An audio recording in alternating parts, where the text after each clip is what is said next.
বেনারসের আশিঘাটে তখন ভোরের আলো সবে ফুটতে শুরু করেছে।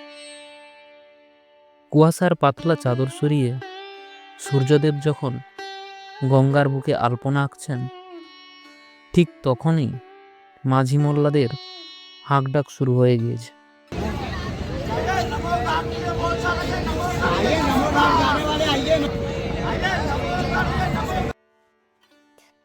আসলে বেনারসের সকাল মানে সে যে এক অদ্ভুত প্রশান্তি এনে দেয় মনে, তা আগে কখনো বুঝতে পারিনি। আজ এই নগরীতে আমার তৃতীয় দিন হতে চলেছে।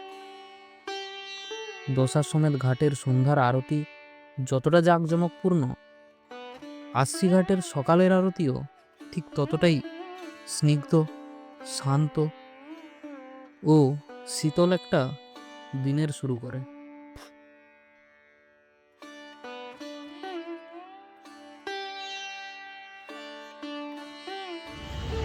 ভাই, এখন আমরা বসে আছি ধর এই বেনারসের সামনে ঘাট।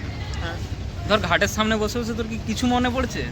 একটা একটা রবীন্দ্রনাথ ঠাকুরের কবিতা মনে পড়ছে, ওই যে সেই বহুদিন ধরে। আচ্ছা, হ্যাঁ হ্যাঁ হ্যাঁ, বহুদিন ধরে বহু ক্রোশ দূরে বহু ব্যয় করি বহু দেশ ঘুরে। দেখিতে গিয়াছি পর্বতমালা, দেখিতে গিয়াছি সিন্ধু, দেখা হয় নাই চক্ষু মিলিয়া, ঘর হইতে শুধু দুই পা ফেলিয়া, একটি ধানের শীষের ওপর একটি শিশির বিন্দু।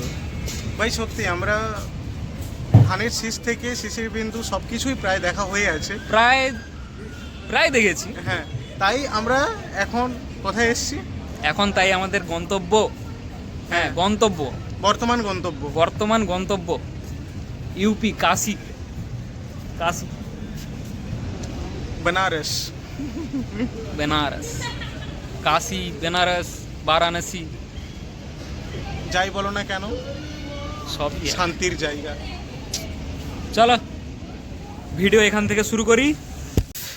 জয় শিব শম্ভু, জয় শিব শম্ভু, জয় শিব শম্ভু। এখন বাজে ঘড়ির কাঁটায় ঠিক 4টার কাছাকাছি। উঠেছি সকাল 3টা, 3:30 থেকে উঠেছি সকাল। এখন দাঁড়িয়ে আছি সুভাই বেনারস আশিঘাটে। আমার সঙ্গে আছে বুদ্ধ। আশিঘাটে এখন মঙ্গল আরতি দেখব। শুরু হতে এখনও প্রায় বাকি কত ঘন্টা, মিনিমাম 1 ঘন্টা মতো বাকি। এখন 1 ঘন্টার উপরে। 1 ঘন্টার ওপরে বাকি। তাহলে দেখা যাক কতটা কি আমাদের কপালে সামনে জোটে। কেমন অনুভূতি হচ্ছে ভাই? ভাই সেরা, হ্যাঁ? সেরা সেরা মানে গায়ে কাঁটা দিয়ে উঠছে না? এত অল্প সময়ের মধ্যে ভাই হঠাৎ করে কোত্থেকে ব্যাক লোকজন ক্যামেরাটাই চলে দেখা, এলো। ব্যাক ক্যামেরাটা বাস সামনে, একদম একদম সামনে বেড়ে। সামনে। ভাই এই জায়গাটা দখল করার জন্য আমরা 3টা থেকে এসেছি।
आइए नमो भाग जाने वाले आइए।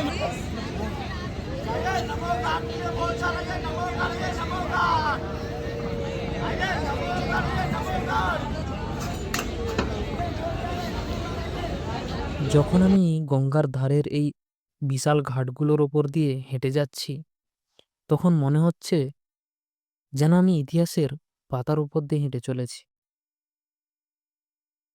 আর মনে মনে একটা লেখা ভেসেই চলেছে, পুরনো ইটের লালচে দেওয়াল, শান্ত গঙ্গার তরী, হাজার বছরের ইতিহাস নিয়ে ঠায় দাঁড়িয়ে কাশি।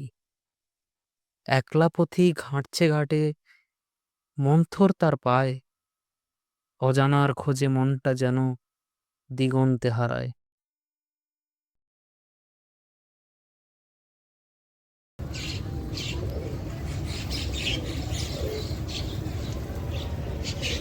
বন্ধুরা, এটা হলো সেই ঘাট যেই ঘাটের আমরা অনেক নাম শুনেছি, অনেক লোককে বলতে শুনেছি কথায় কথায় যে হ্যাঁ কে এলো রে, রাজা হরিশ্চন্দ্র। এটা হচ্ছে সেই রাজা হরিশ্চন্দ্র মহাশয়ের ঘাট, যে ঘাটের অনেক পুরনো ইতিহাস রয়েছে, গল্প রয়েছে। এই হলো কাশী বিশ্বনাথ মন্দিরের গঙ্গাদ্বার। পূজা অর্চনা সব কিছু দেওয়া হয়ে গেছে, বাবার ভালো করে দর্শনও করে নিলাম। চলো পরে একটা জায়গায় যাওয়া যাক। আজকে সোমবারের ভিড় মন্দির করিডোরে। ও, আর ওখানে হচ্ছে মণিকর্ণিকা ঘাটে দর্শন 24/7 আওয়ার্স জ্বলতেই তো থাকে। আমরা এখন এসে পৌঁছেছি কাশীর সব থেকে মানে একটা হিডেন জায়গা, যেটা হিডেন না, এখন ইন্টারনেটে প্রচুর ভাইরাল হচ্ছে এই জায়গাটা। তো সেটা হচ্ছে মা সিদ্ধেশ্বরী দেবীর মন্দির। সিদ্ধেশ্বরী দেবীর মন্দিরে চন্দ্রকূপ ওয়েল বলে একটা জায়গা আছে, মানে চন্দ্রকূপ কুয়ো আছে সামনে। এই চন্দ্রকূপ কুয়োতে নাকি যেটা জেনেছি এখানকার লোকদের কাছ থেকে, যেটা জানতে পারলাম, এখানে নাকি কি করে যে সবাই যে যার ছায়া দেখে কুয়োতে। কারোর যদি ছায়া না দেখতে পায়, ঠিক আছে, কেউ যদি নিজের ছায়া না দেখতে পায়, সে 6 মাসের মধ্যে ওপরের টিকিট কাটবে, সোজা হিসাব যেটা। এটা এখানকার লোকেরও বিশ্বাস। এখন আমারও দেখা গেছে ছবি, আমাদের বুদ্ধবাবুরও দেখা গেছে ছবি। এবার হোক, কি হবে, আমাদের মৃত্যু এখন নেই, 6 মাস পর যা হবে।